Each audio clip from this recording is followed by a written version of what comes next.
Okay, welcome to another episode of Warriors Whiteboard Wednesday. So I want to thank all my regulars who are normally here, whether you're here to troll or whether you're here to learn. Either way, it helps us out, right? So anyway, checking out my new T-shirt. I can't remember. I think my wife got me this for Christmas, right? It's better to stand and fight than to run because you'll only die tired, right? I love Viking sayings.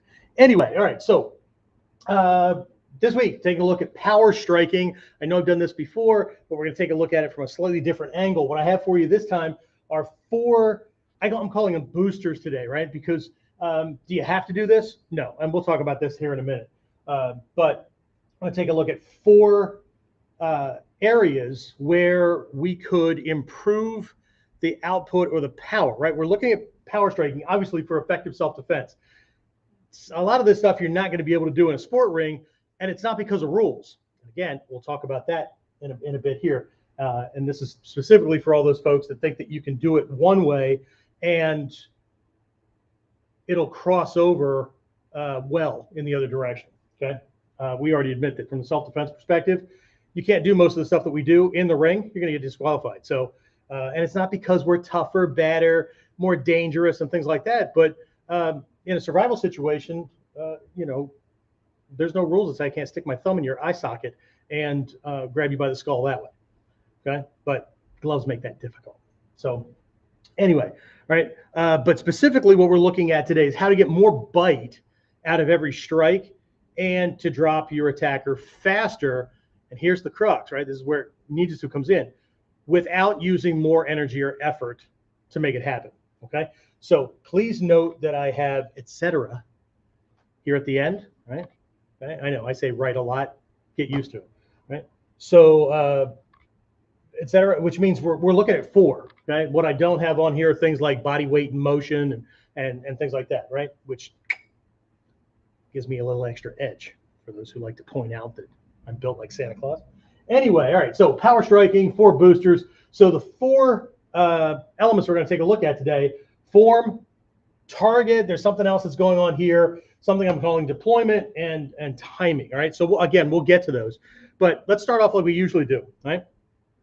With, I'm going to call it a problem. A lot of people don't see it as a problem because it's the way they do things, right? We never see what we do and the way we do it as the problem. It's always the other guy. It's always the other way that it's done, right?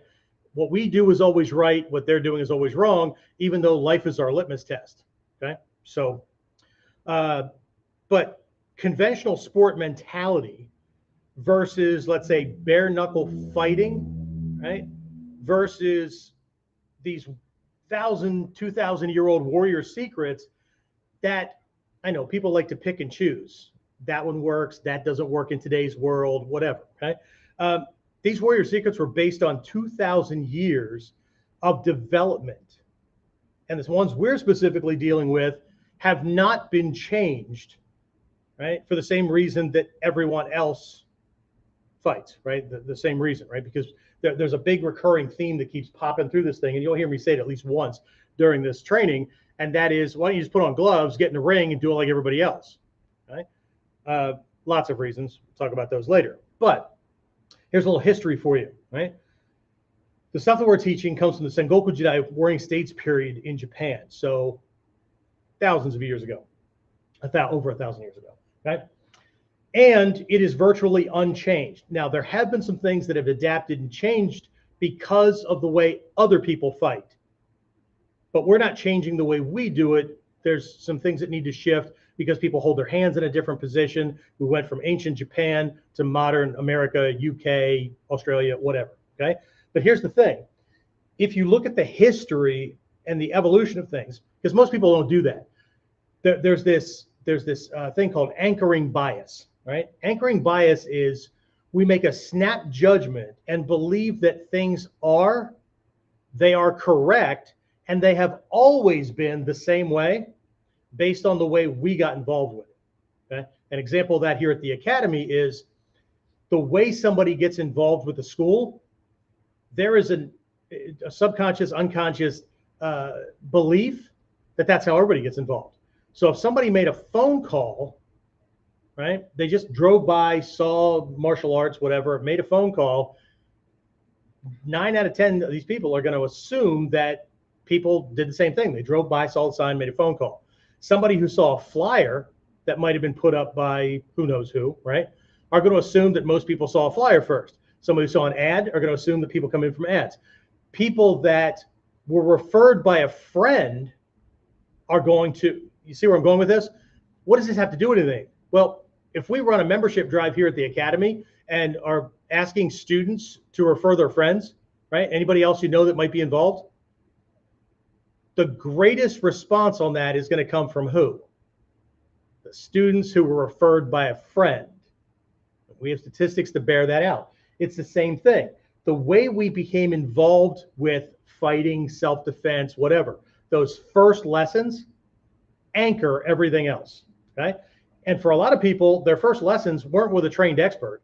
Their first lessons were watching movies or TV shows, or in today's world, right, surfing, whatever, right, YouTube, those kind of things, okay? And since they have to remember that they didn't know what they were doing or looking for or looking at, because ultimately everybody can fight, right? The goal of all of this stuff is to allow us to do this thing that most sane people don't want to have to do, but allows us to do it as quickly, as efficiently. I need to get this thing over with, right? So I get the hell out of there. This is not for multiple 2-minute rounds, multiple 5-minute rounds. It's not, everybody gets in there for the contest. And I know that they're focusing on getting the belt, getting the trophy, getting the check or whatever. But what are they really doing? They're entertaining everybody else who's kicked in money that backs up that check or that trophy or whatever. And how long does you get it, right? Anyway, so as long as we're coming at this from this perspective that I need to shut this guy down, right? And so we're going to make a differentiation here between goals, right? The sport fighter, their goal is what? Win the match. But what are they getting? Why do they even enter, right? Some people like beating up other people, right? But they want the notoriety, they want the trophy, they want the check, whatever, okay? Why does a warrior engage? Well, most of them, right? Police officers, military, whatever, they're trying to stop some stupidity from going on so everybody else is safe, okay? In a self-defense situation, why are we using these skills? We don't want to be here. We need to get the hell out as quickly as possible. And here's the crux, with the least amount of wear and tear on me in the process. Because the consequences of getting this wrong at whatever level, okay, is not a do-over. It's not a rematch. It's not talking smack, right, afterwards. It's the ER, jail, or the morgue. Okay? Jail, in my book, that's worse than the morgue, because the morgue is no more worries. Jail, how many attackers in the shower room might I have to defend against at one time? Okay, not just me, anybody else that goes there. Okay, so there's a difference in these realms. Okay, and so to kind of illustrate this, way back in the day, right? Because I'm 61, pushing 62, and so way back in my younger days, I was a United States Army military policeman, and we had this guy come into the unit, and he was built like it too. He absolutely looked like it. He was a former Golden Glove boxer, okay, and I mean like no neck and that kind of thing, right? And so we got to talking one day, and he thought about coming to class and wanted to get extra things, but as often happens, people have to throw out what they know to impress the potential teacher, or so they don't come across looking or sounding like they don't know anything, whatever. I mean, look at comments on videos, right? People have to, they have this uncontrollable urge. And if they're not providing value and discussing things back and forth, they're either throwing out the opposite thing, like that doesn't work or whatever, or they're just throwing out all kinds of bullshit comments because it's easier for that person to tear somebody else down than to do the work to lift themselves up. It is what it is. But anyway, during this conversation, right, this guy says, one thing I remember that my coach told me, right? That I'll never forget. Never punch somebody in the chest because it doesn't hurt. See that stalling I just did? That's what I did. Okay. And I went, you do know he was talking about boxing, right? With gloves. No, no, no. You just, it doesn't hurt if you punch somebody in the chest. There's too much muscle and all that. Okay. Right. Well, later on, I think it was that night, but it might have been, who knows, a day or two later, came to his first class. And somewhere in the process of the class, he took a knuckle to the sternum and it dropped him. Right? And he's like in a kneeling position, gasping, and I'm double. Are you okay? Are you okay? Right? Because it's one thing that, this hurts no matter what. Banging on that thing hurts. But if you're not used to it, the effect up here is way worse. If it breaks a pre-established belief, there's even more effect. Okay. But anyway, he's down there and he's gasping and stuff. And I said, are you okay? And through this gasp, he said, he lied. I said, who lied? My coach. Your coach didn't lie. Your coach was teaching you in the context of boxing with 5 inches of cotton wrapped around the working edges of your knuckles or the working edges of whatever fist you're using, right? It muffles all of that stuff. So, of course, hitting somebody in the chest with a big old dense pillow, it's not the same as bone-to-bone contact, right? So, unfortunately, he never came back to class again because it's easier to think you know what you're doing than to actually learn something else. Anyway, so what I find is very interesting is that people will choose vehicles, they'll choose tools, all kinds of things, right? With these little extras that make things work better, right? Companies and their employees develop and modify processes all the time, right? They're making little adjustments that make huge differences in things like expenses, time, labor, all kinds of stuff, right? But these same people base their punching on a sport where you effectively muffle all of the dangerous working edges for what? Why are they muffled? For safety. Right? Doesn't mean you can't knock somebody out. Doesn't mean you haven't seen cut brows and bloody noses and things like that, right? But the amount of damage that gets done bone to bone is way more, and it happens way faster, right? So this is historical fact. You research the early 1900s, late 1800s, bare knuckle boxing stuff. And you'll find the history as to why they decided to go with gloves. Okay. So you're not going to find me. And if we are training with gloves, it's for safety, but the students are let into things on the front side. You're working on the form and you're working on getting some extra power in there, blunt force trauma, but we're having you do something for your partner's safety, because if we go doing the same thing, banging knuckles, bones and stuff against other bones or nerve centers or whatever, everything changes, okay? And again, this is beliefs aside, right? We are all free to believe whatever we want.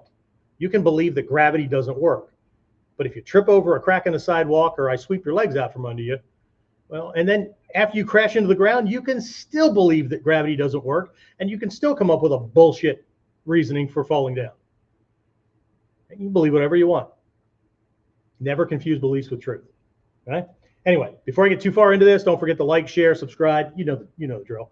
All right. So again, focus today's training is to look at different factors where each one of these things could increase the bite. And that's what we're looking at, the bite, right? In each and every strike that you throw.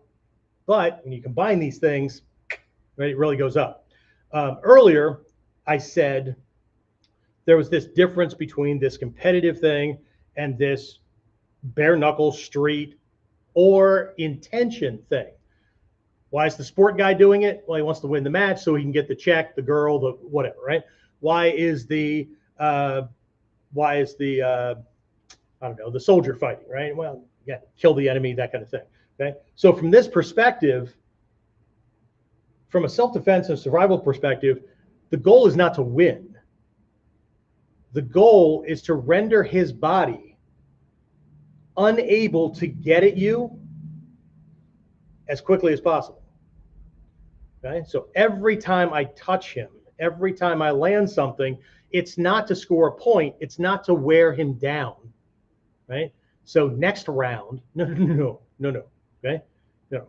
Based on glycogen stores in the muscles, I got 7 to 11 seconds of burst, and then the body has to go into this kind of resetting position, and again, right? So that's the contest, right? How long can you endure? The idea here is every time I land something, I need to break something on him. I need to break a bone. I need to render muscles or nerve endings, muscles incapable of contracting, or nerve endings incapable of sending a signal, right? Or I need to break his spirit. I need to break him in a way that he doesn't want to come back. Okay. So again, right, this is why old warriors are more dangerous, because we're not trying to score points, and we'll let things fly around because we're looking for that one shot. It's the difference between shotgun mentality or machine gun mentality, right? Spray and pray, and sniper mentality. One. Okay. So, and this is the point. This is a point that needs to be made, right? I need to admit that the naysayers, okay, and this is where they're going to start to feel all warm and fuzzy, right? I need to admit that the naysayers, the trolls who can't not post negative comments, how they like to point out how much this is BS, okay? And that all you need to do, again, is to put on gloves, get in the ring, and learn it like everybody else. They're right. You can do that, right? You can absolutely do that, right? You also don't have to listen to a 60-plus-year-old fat guy who doesn't fit a predetermined image of someone who looks like they know what they're talking about. Okay? Certainly, my students who are police officers, security professionals, military operatives, even one who was a Taekwondo world champion, did it in Portugal, I think in 2010, right? They didn't have to choose me, right? If they were basing their thinking on what something looks like, right? That's why YouTube is so popular, especially the shorts, right? We keep getting that dopamine release. Oh, that was a cool technique. Oh, that sucked. Oh, okay. I appreciate the ones who leave all kinds of negative comments, but every week they take an hour out of their life to watch the whole thing, adding to the algorithm and YouTube pushing my stuff out to more people. I appreciate it. You have no idea how much I appreciate it. Anyway, right? So again, these people, my students didn't have to choose me, and they certainly didn't have to do it if their thinking was based on, again, what something looks like, instead of their own real world experience. Remember, they're cops, security, military operatives, right? Learn the wrong thing, well, shit, you die, right? Knowing what they need, right? These people are in it every day, and they're not in a boxing match or a kickboxing match or an MMA match.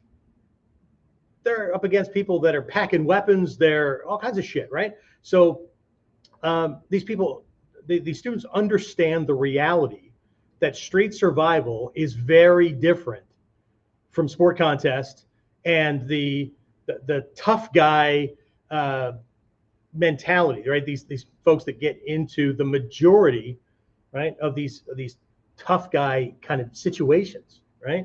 Anyway, right. So for the rest of us, right, back here. So let's start by taking a look at two views of power striking. Okay, two views about power striking, and I'm going to illustrate this with another story, right? We all like stories, okay? So a bunch of years ago, National Geographic TV, right, did a show. It wasn't, I think it was like Ultimate Fighter, Ultimate Warrior. That wasn't Deadly Warrior, Ultimate Fighter, okay? So they did this show, and what they did was they brought in people from different disciplines. They had a boxer, they had a hardstyle karate guy, had a Taekwondo guy, whatever, and then there was this ninja in the mix. And in all honesty, I don't know where they found this guy because his skill set wasn't great, right? Most of us looked at it and went, okay, that was the best you could find? All right, well, let's see what happens, okay? So anyway, what they had, was they had these targets, and they were different shapes. Some of them were that ballistic gel with electronics inside to measure things. Some were like these body shields, these big rectangular things, had a meter on it, wires coming out of it and whatnot, right? And all kinds of different targets based on what they were going to have being done, based on strikes and based on certain types of kicks and those kind of things, right? And then these things were all wired to a computer. But see, here's the thing. They weren't just measuring impact, right? They weren't measuring like pounds per square inch, that kind of thing, that kind of impact, right? But the computer program was taking where the shot landed and things like that and running it and showing you, right? This goes to the spine, goes to the spinal cord, goes to the brain, and there's this neurofeedback loop that goes back down and then does certain things to the body.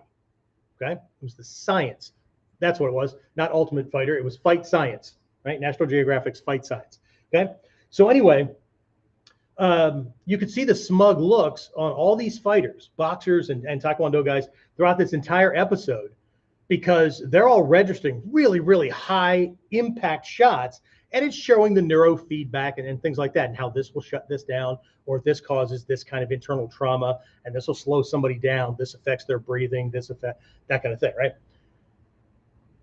Way higher measurements that way than the guy that was representing ninjutsu. But at the end, the ninja won from the effectiveness standpoint. But how is that possible? And here's where those two mindsets come in, right? How is it possible for this guy to land shots that have less oomph behind it, but he still won? And it was because of that neuro loop feedback. They had to recognize that the ninja is using less physical power, but more precision in where their shots land and how they're concentrating power on given things. Okay, I remember one time we did a fundraiser for the American Cancer Society, and we brought a whole bunch of these martial arts schools together to, one, raise money, two, to show the local neighbors that the community that we weren't like the movies, right? That martial artists from different styles could get together and not want to see if my tiger claw beats your eagle, whatever, right? So, but one of the schools, one of the instructors brought one of these body shields that had a meter on it, and people were donating, like they paid $1 per strike or something like that, right? And so we were up on a stage, there's somebody holding this target, and a lot of the martial artists jumped right into it. There were some people that came off come out of the audience and whatnot, but most of them were these martial arts guys who just like, oh, this is cool, man, we're going to do this. And so they were doing like roundhouse kicks and things like that, and the scores were way up. And one of my guys goes out, and he does one of these front stomp kicks and knocks the target holder right off the stage. So they get back up and they look at the meter, right? And where a lot of these guys were registering 200, 300, 400 pounds per square inch, my guy registers like 90 pounds, and everybody's laughing, right? And I just smile and nudge the guy next to me, and I said, "You understand what's going on?" And he just smiled and nodded, right? So they let him go again, because the guy fell down. So the target has to be stationary so that you can really register the power. You understand where this is going? So my guy kicked it again, knocked the target holder off the stage. And it wasn't like he was right, the edge of the stage was here. The edge of the stage was 6 feet, 10 feet, whatever behind him, okay? And again, this time it registered in the 60s, okay? Everybody's laughing. Well, better luck next time, guys.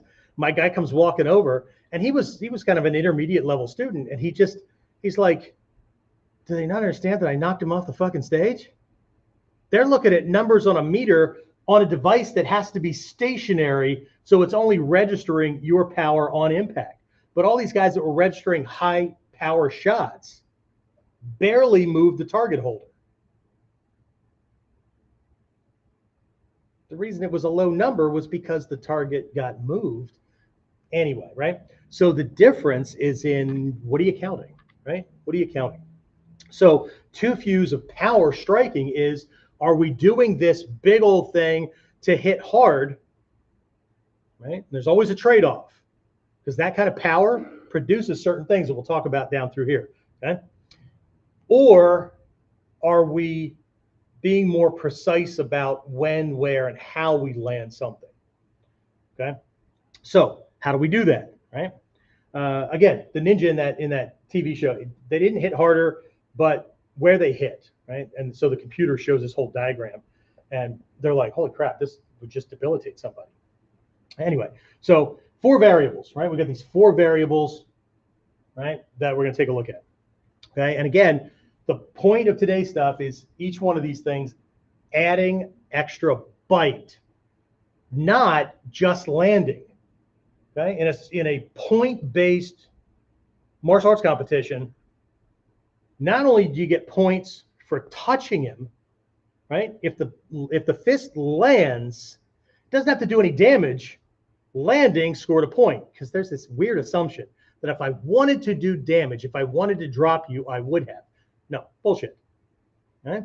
Because there's a huge difference between getting hit and getting damaged. Okay? We'll ride things off and take a hit, so his brain gets stuck on the fact that he landed something, except he's missing the fact that he's in range and he didn't do anything to me. Okay?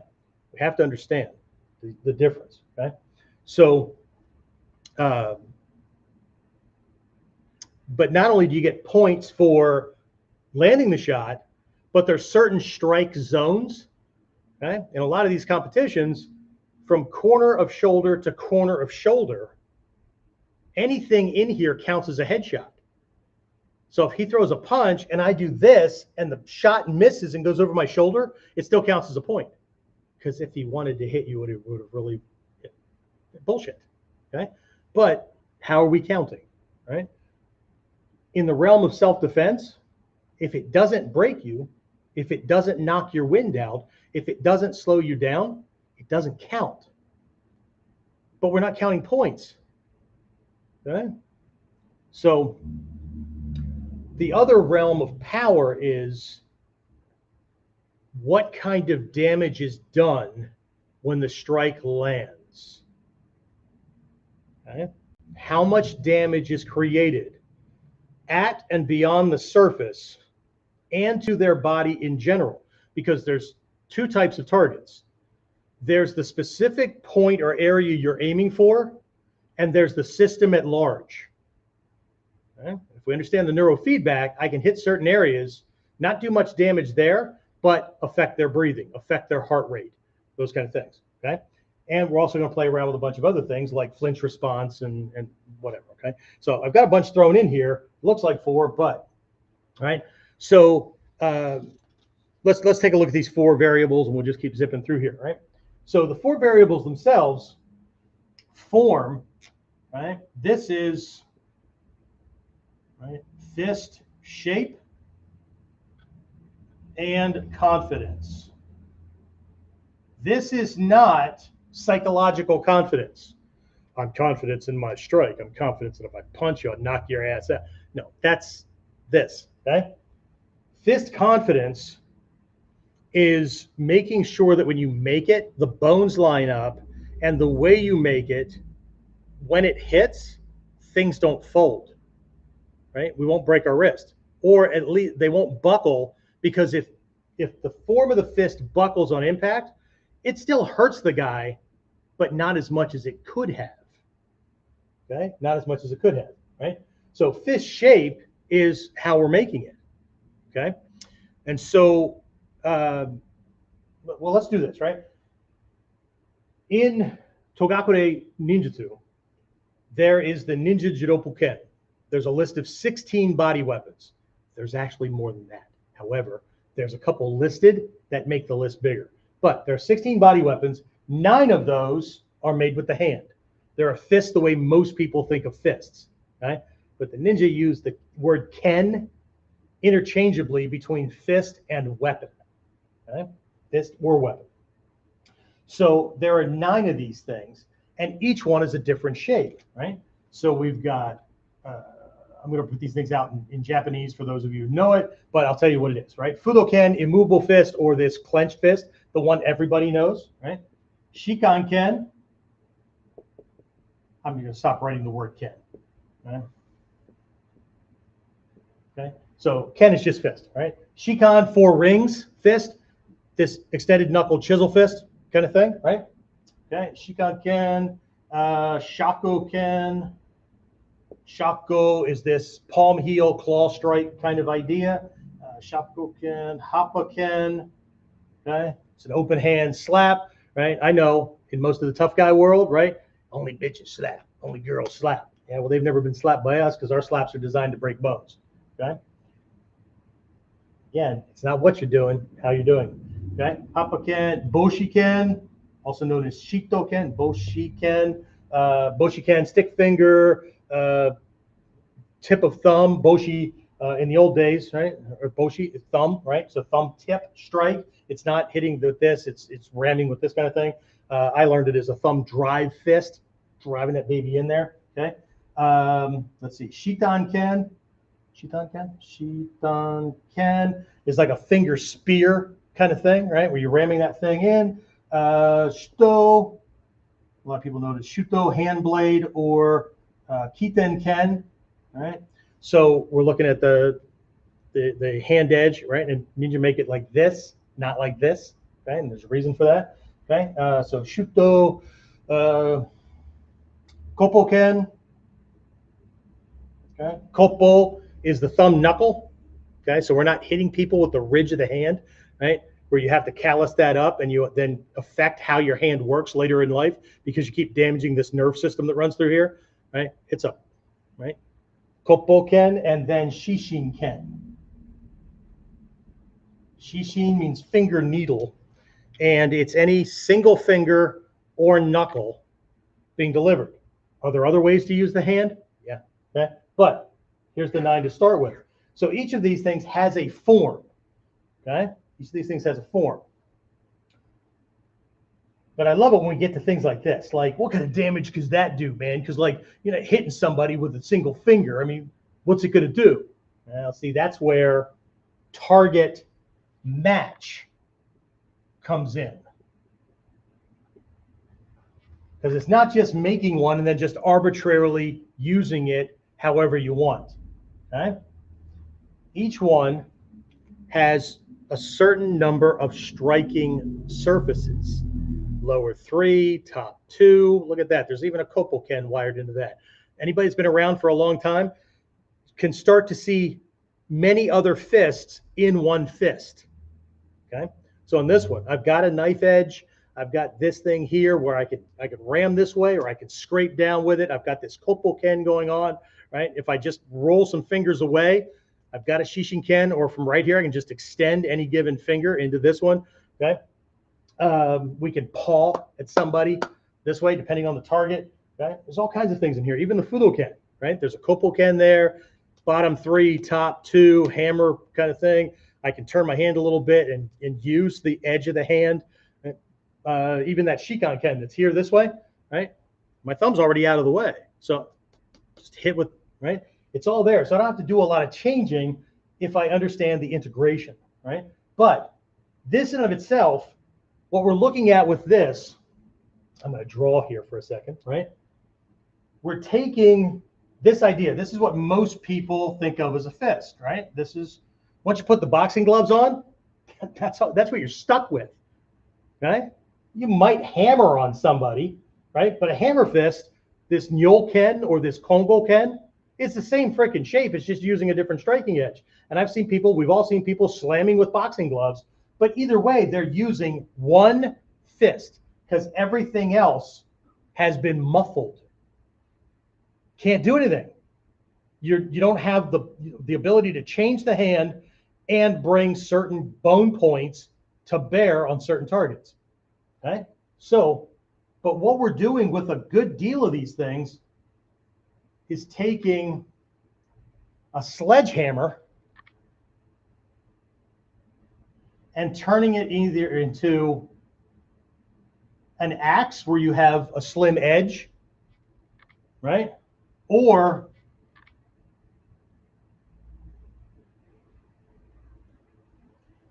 pickaxe. Okay, where you're driving down onto one thing, right? An axe is nothing but a chisel shaped right into, built right into this thing. All three of these things can have the exact same mass as that sledgehammer, but this is going to be hitting with this big space. This one is going to be hitting with that. This one's going to be hitting with that. Same amount of weight, same amount of inertia, same amount of speed, but the power is spread out over a greater distance, thinner distance, dot. Okay? So we cross over to target match. We start to learn that it's not just about making the fist, but each fist is built and designed for certain body target types. Very briefly, right, we have hard targets, and what this is broad bone areas that don't have a whole lot of muscle, if anything, over it as protection. So the head, the scapula in the back, right, exposed ribs, things like that, right, shin, right. So some things are just designed for hard, but it could also be broad. Okay, and again, sledgehammer,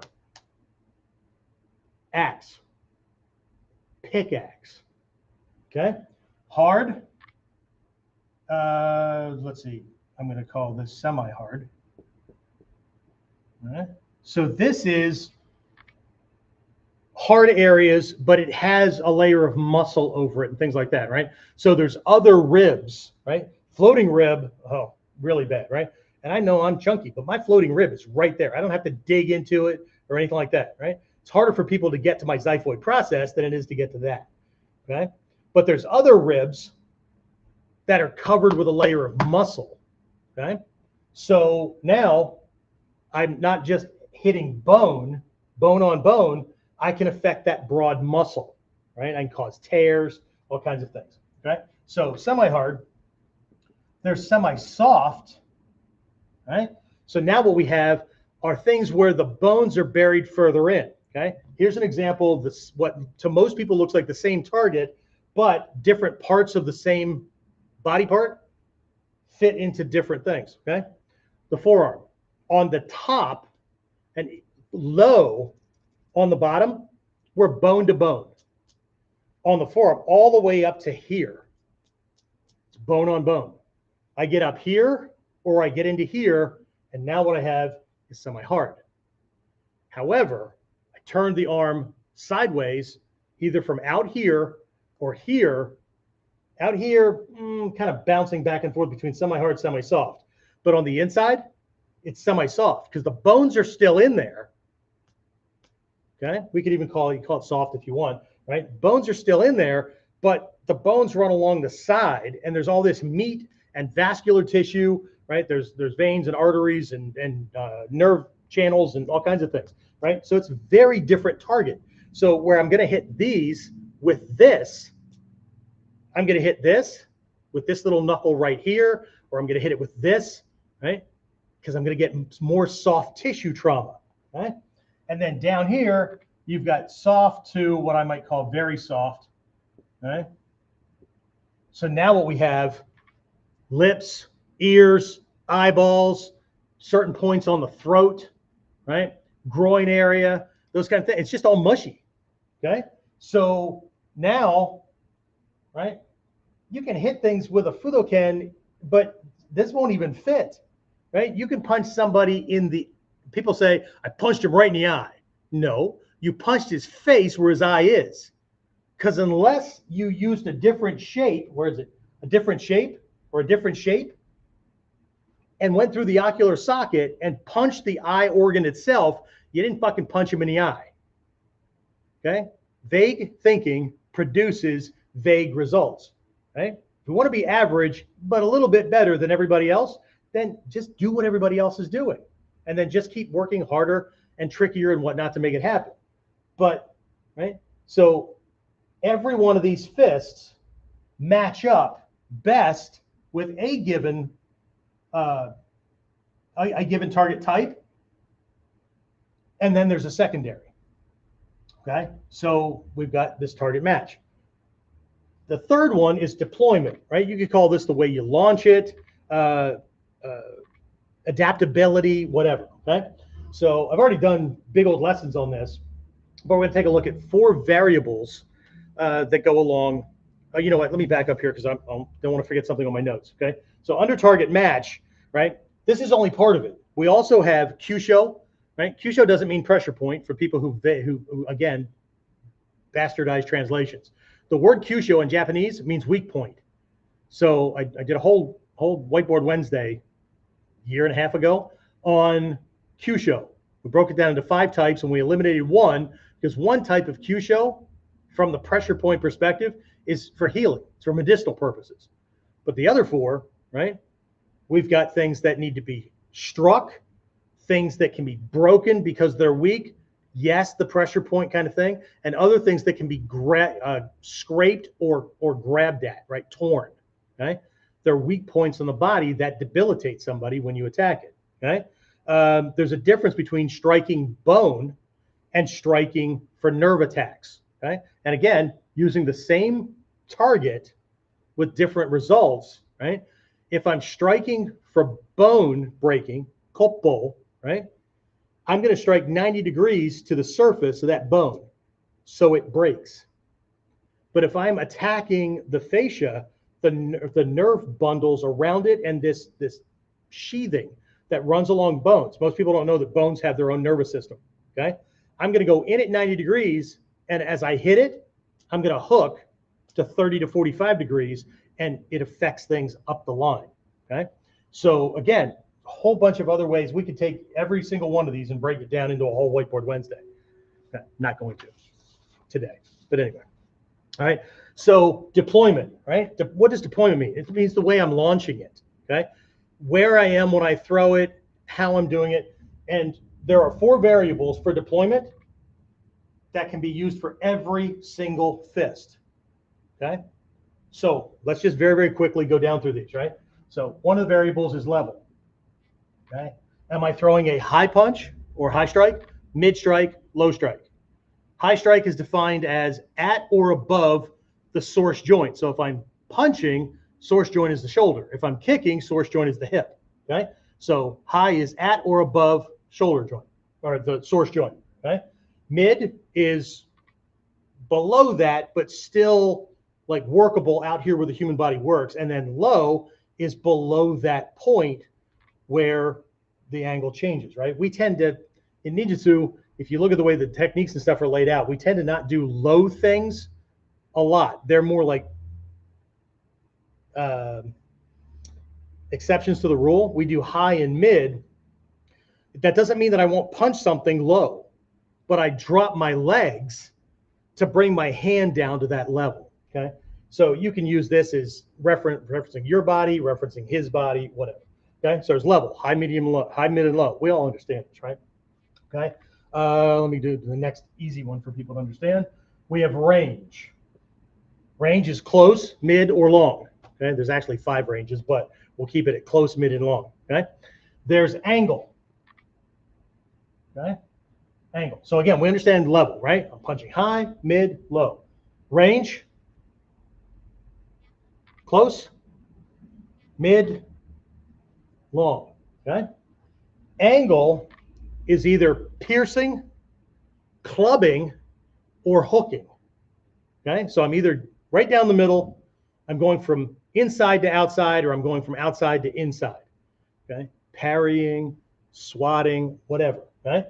But you have piercing, hooking, clubbing, right? And of course, if that's my right hand. For my left hand, well, then that one's hooking. It's outside to inside. That one's, you get the idea, right? So 3 different angles. And then we also have the delivery method.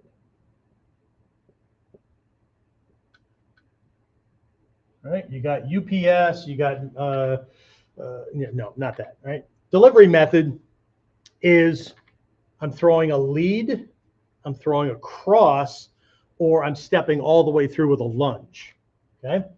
So we have 4 variables, 3 subsets, 3 skill sets, or 3 options within each one.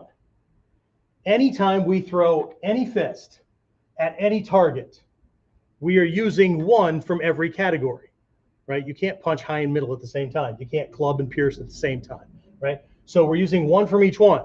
So we're my mathematicians. We have 4 variables, and we have 3 options in each. And every time we throw a punch, we're just going to pick this one. Pick one punch, one fist. How many different ways are there to throw one punch, the Fudoken punch? Change this so that you can't miss it.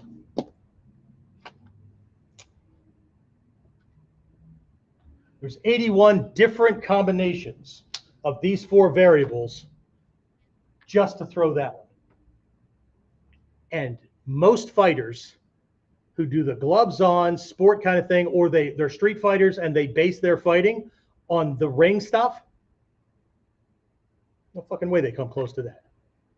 No way. They're lucky if they throw they throw that punch 4 different ways, right? A hook, a jab, an uppercut, and oh shit, whatever, okay?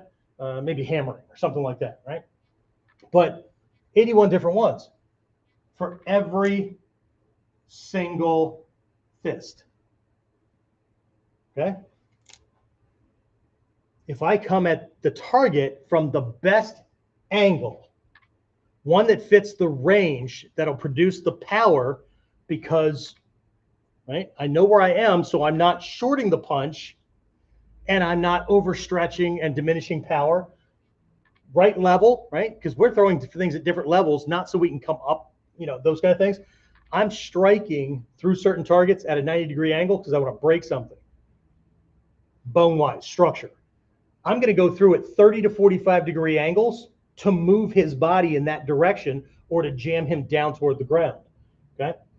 Just, right? So there's 81. If I combine all the possibilities in here, 3 at each level times 4, right? We get 81 different ways, okay? That's pretty fucking cool. That makes you, in and of yourself, more powerful at striking than somebody that only has a couple of ways. Now, does somebody need more than a couple of ways? No.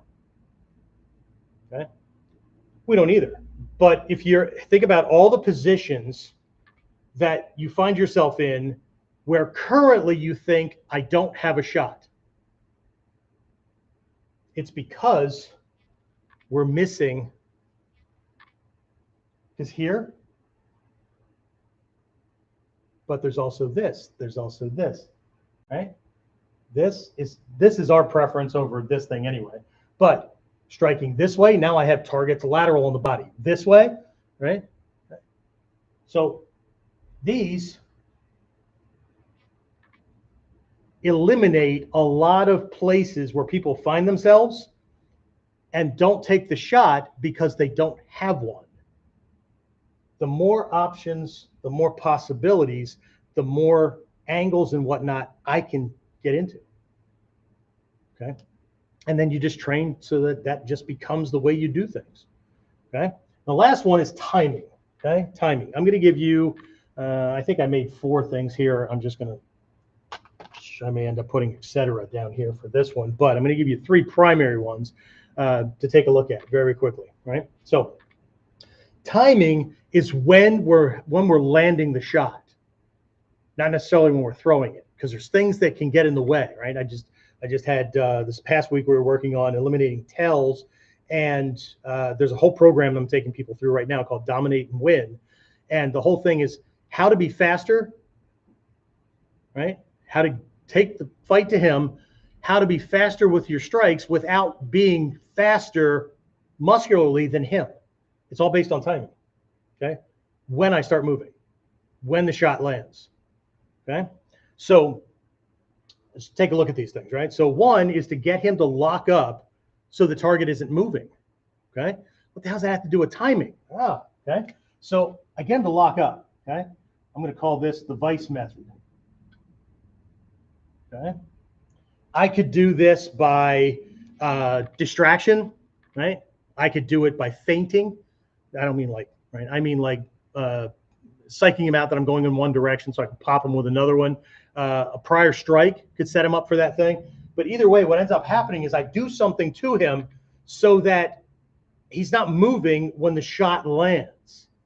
Remember the story about the target that my guy kicked and kicked the guy off the stage? What measured on the meter? I know he kicked him off the stage. But if the target is moving before or during the strike, the power on the target diminishes. We do this all the time. A strike is landing, right? My second dans and above have to learn how to ride off a shot so that his brain scores a touch, scores a hit, but you're not damaged. Right? And if you do it the right way, you ride it off and your hands slip closer to him. So his shot's not doing anything. His brain assumes that because you're at the extension of his reach, well, then he must be at the extension of yours. That's not the way it works. He's at the extension, I'm at the extension of his, but he's within 2/3 extension from mine. Okay? This is science. This is not make believe and do it like everybody else. Right? If you were doing it like everybody else, why would you be watching this kind of stuff anyway? I'm hoping that you're watching it because you want to give yourself an edge. I'm not giving you an edge. I'm giving you a whole fucking new toolbox. Here, work with these tools. Right? So, vice method. The point is that I don't care if it's flinch response or whatever. He sees it coming. He has time to get a block up in there, whatever. And what you end up with is a grazing shot, or you're hitting it while it's moving, right? Because if I hit like this, that hurts us to a certain degree. If I do this, I still made contact, but it's not the same. So what are we doing? Are we scoring points? We make an ego feel all warm and fuzzy, right? Getting ourselves a little Hard Johnson there because we tagged him, or are we breaking this guy down? Because your goal isn't to win the fight, it's to render his body inoperable. And I don't mean you have to kill him, but you need to do things to him so that he can't get at you no matter how fucking much he wants to. Right? Here's the thing. From a ninja's perspective, you need to do this quickly, and you need to do this in a way that he won't remember you, name, what you look like, or anything like that. Okay? Because a lot of these tough guys forget one really important thing. When you're talking about street survival and not in the ring, you can kick his ass now, but if he knows who you are, he will just shoot you in the face later or burn your goddamn house down with your family in it. I know that sounds rough and mean, which is why we have more discernment than you bumped me and spilled my beer, so I'm going to beat your ass. Right? So anyway, the vice method, right? Next one is we need to get the strike there. This is not the same as locking him down, doing something that causes him to get stuck, and then you hit him because he can't move. In this case, what we're doing is we're striking him before he even knows he needs to move or block, right? And so the key, and I covered this in like the last one or the previous Whiteboard Wednesday. Was it last week or the week before when we covered close range, right? Close range fighting, right? So in ninjutsu, we understand that if I'm punching from a distance that he can see coming, I have to train to be faster. But there's a way to be faster without going faster. And that is you walk the fist as close to the target as possible. So when you launch it, his processor can't perceive it. He never sees it happening. This is where we say, I don't know, man, it came out of nowhere. Well, nothing comes out of nowhere. What happens is that it came out of your perception or your peripheral vision or whatever, and it happened before your processor could even know that it's going on, okay? And this starts with us knowing that most human beings live about a quarter of a second in the past, because from tactile input to brain processing to understanding what it is to reacting, and that happens very, very fast. It takes about 200 milliseconds. Okay, but the average punch from way back here at normal distance takes about 200 milliseconds. But if I move my target in closer, make him worry about this one and throw this one, doesn't take 200 milliseconds. Okay, so in this one, I'm walking the fist to the target before striking. Okay, so in this one, it's proximity. Okay? I get too close for his processor to see the fist start and for even his flinch response to operate with it. Okay? The third one is to eliminate tells on yourself, the way you deliver things, that fires his flinch response, that triggers his flinch response. We did a whole Whiteboard Wednesday on using his flinch response against it. In this case, right, what we want to do is eliminate his flinch. Okay? Most people think they need to watch the fist, but a lot of people punch like this because they were taught, man, you generate the power with your shoulder, you generate the power with your hip. Yeah, except that all this stuff is happening in front of the fist. Okay? Shit, you don't need to be a freaking superstar rocket scientist or anything to see that happening. Right? As soon as he sees it, the flinches are going to start to happen. He's not locked down. You're coming at it from a distance, those kind of things, right? So eliminate the flinch. And the other one, which is kind of a combination, it's an opposite of this. It combines all of them. And this one, right, we'll add a fourth one here. It's exploit the flinch. Okay? So in this case, what I might do, right? Remember those feints and all that we were talking about doing, right? So I cause a flinch. I do this kind of thing, and he does that and then resets to come back in, right? Most people, they're doing this to get him all shaken up. But see, there's a gap in there because if I do this and he does this, as he resets, I should be hitting him as he comes back in, right? So the way I do that is I do this to get him to flinch. So I do this and then launch the punch. I don't do the same thing he's doing where he flinches and then comes back in. People who do that psych out, they go and then they try to throw the punch from there. See this back and forth kind of thing? But if I drop that shoulder in, right, I create a false tell or a preemptive tell. So I do this. He triggers on this, the punch didn't happen, and as he's resetting, he walks right into the real punch. Okay? So anyway, a little bit to work on. So again, power striking, it's not about this. Anybody can do that. They have freaking things out that you can measure the power of your punch and feel all warm and fuzzy about yourself. But I'm a walking, talking example. At 61 plus, overweight, and I don't want to have to work that hard to handle some 20-something dipshit who thinks they've got something to prove or who wants to steal my hard-earned money that I'm using for my next cruise or to make sure myself and my wife are comfortable for the rest of our freaking days or whatever. And they just don't want to have to fucking work, so they figure it'd be okay to just beat up on somebody else. Okay? I don't have to work that hard. Okay? Ninjutsu is a lazy person's martial art. Here's the irony, though. There's a lot of work to be done so that you can work less in the moment that the challenge is going on. Okay? So anyway, power striking. 4 variables that we did today. Remember, there's extra stuff that can go into there. Okay? So change the shape of the hand. Make sure it doesn't buckle when it lands. Match the shape and the working surface to the targets that are best damaged, more easily damaged by that particular shape or piece, right? Learn how to throw things more than just jab, right cross, uppercut, whatever. I guarantee you, if you do the same thing, these guys, put on gloves, get in the ring, learn how everybody else does it. Well, shit, if I learn the way everybody else does it, he's seen that before. He has defenses against that. He knows what tells to look for.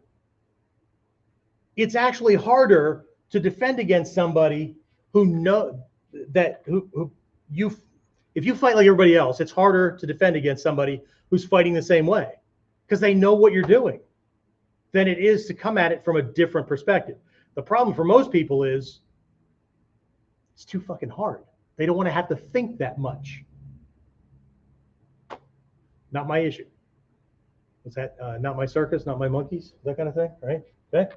And if I can bring the timing in as to what's the best time for that shot to land, because the whole point is more bite, right? Did I put bite up here at all? Bite is how much damage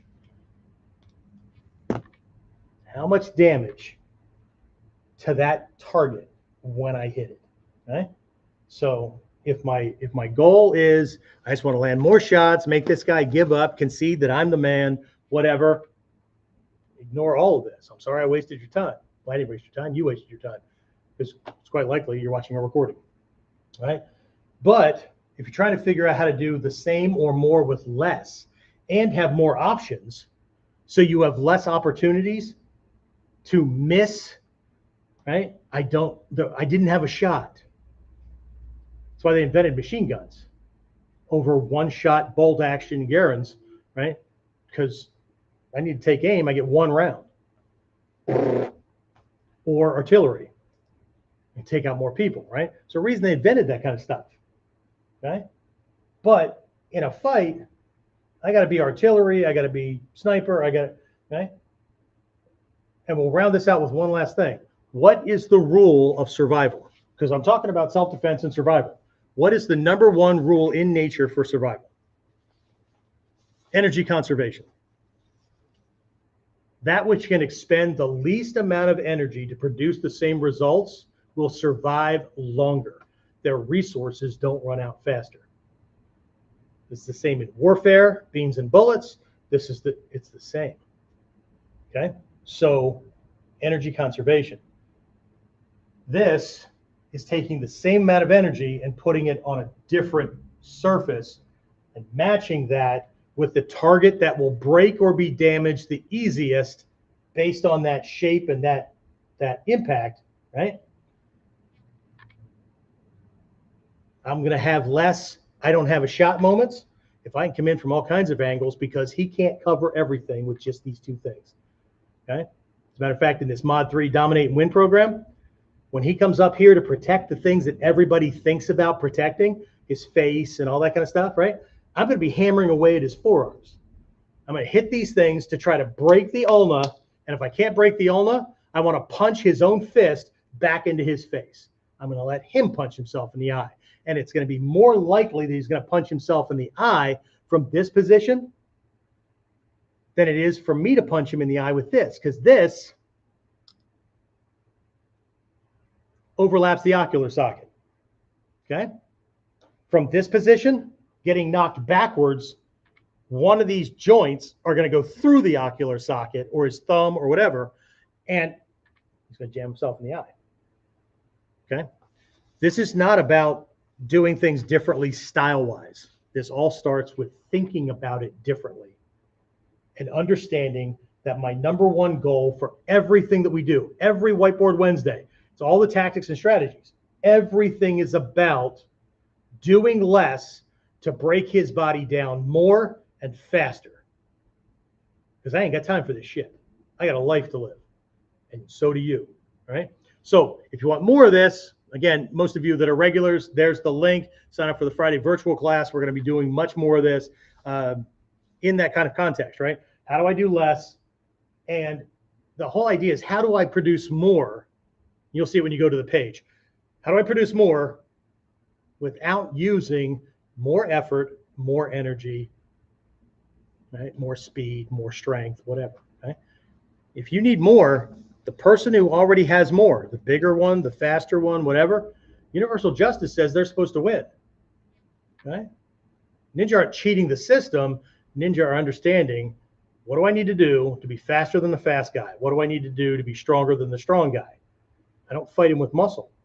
I go for his weak points, right? I go for things that muscle doesn't build up, and no amount of exercise makes him stronger. As a matter of fact, the more cut the motherfucker is, the easier it is to see the target and the nerve center for me to go after. So by all means, make fun of this guy, emulate the other guy, but remember, you have to work harder to get to my life-sustaining organs and systems through all this than you do the guy who rips himself and makes it easy for you to see every muscle fiber, every strand, and every pressure point. It's not different style, it's different thinking. That's it. I will see you next week. Be careful, train. And if you're going to leave comments, at least make them funny and entertaining to everybody, not just to you, because nobody else